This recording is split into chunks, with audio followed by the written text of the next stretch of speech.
saw yesterday the Osaka World Expo. Very impressive, outstanding. It showed us something Japan does uniquely well, and that is blending tradition with innovation. And that's what the expo is all about. It was truly a memorable visit.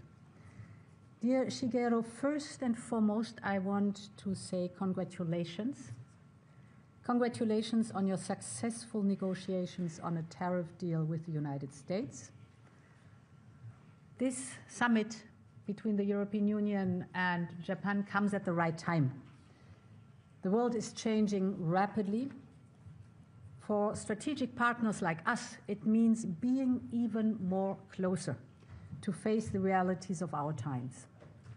And indeed, we are facing rising pressure on two main fronts.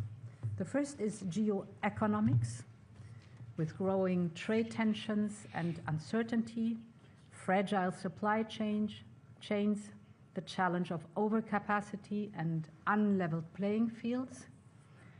And on the other hand, geopolitics, with rising threats to our shared stability and interests, from the battlefields in Ukraine to the waters of the Indo-Pacific. Today was about providing common answers and acting together. So let me start indeed with competitiveness. We know competitiveness begins at home. Europe is doing its part. We are investing heavily in innovation. We are improving the business climate and cutting red tape.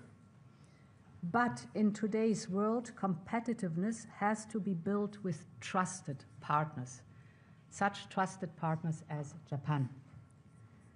Together, Europe and Japan represent a fifth of global GDP and a market of 600 million people. So we have the scale to shape global rules on trade and technology in line with our values of fairness and openness. And that's indeed why we are launching our Competitiveness Alliance today. It rests on three pillars. The first pillar is increased bilateral trade between Europe and Japan. We build here on the strong foundation of our economic partnership agreement. It has risen in the last 6 years. The trade between our economies has increased by over 20%, but this was just the beginning.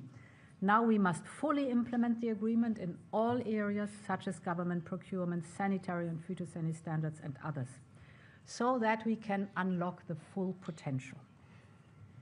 We have also agreed to simplify rules where possible, to make life easier for our businesses, and to further promote mutual investment opportunities. The second pillar of our Competitiveness Alliance is strengthening economic security. Japan is a front runner here, and the G7 summit in Hiroshima set a clear direction. We're upgrading our high-level economic dialogue to steer cooperation on robust supply chains, especially for raw materials and batteries. This includes also intensifying the circular economy, securing frameworks for joint research, and the stronger protection of critical infrastructure, both physical and cyber.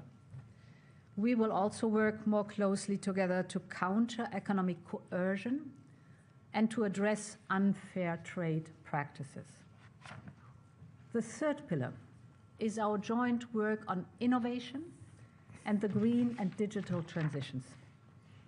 We're continuing negotiations for Japan to join Horizon Europe, the world's largest research and innovation program, and I hope we can conclude them this year. Under the Green Alliance, we are launching new cooperation on the circular economy, on emission trading systems and clean technologies.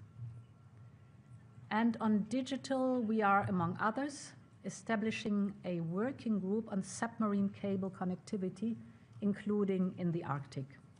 So this is a concrete move forward to more secure and trusted data flows between our economies.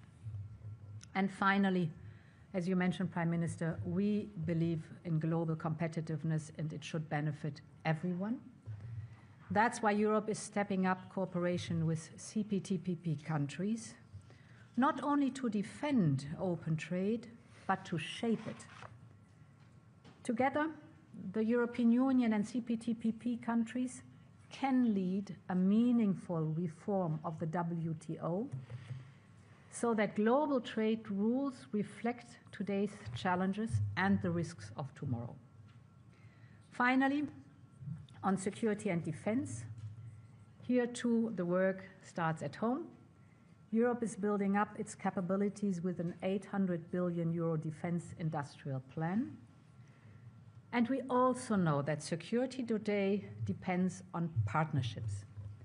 Therefore, it is so meaningful that Japan was the first country outside Europe to conclude our security and defense partnership. We want to put that partnership fully into action. Next year, we will launch the first EU-Japan Defense Industrial Dialogue, because together we can reduce dependencies and build stronger defense ecosystems, because it is grounded on mutual trust. Prime Minister, this summit reaffirmed the strength of our unique bond.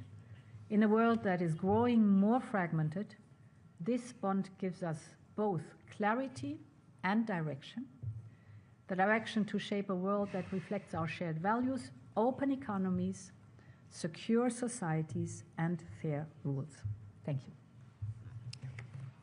ありがとうございました。以上をもちまして共同記者発表を終了いたします。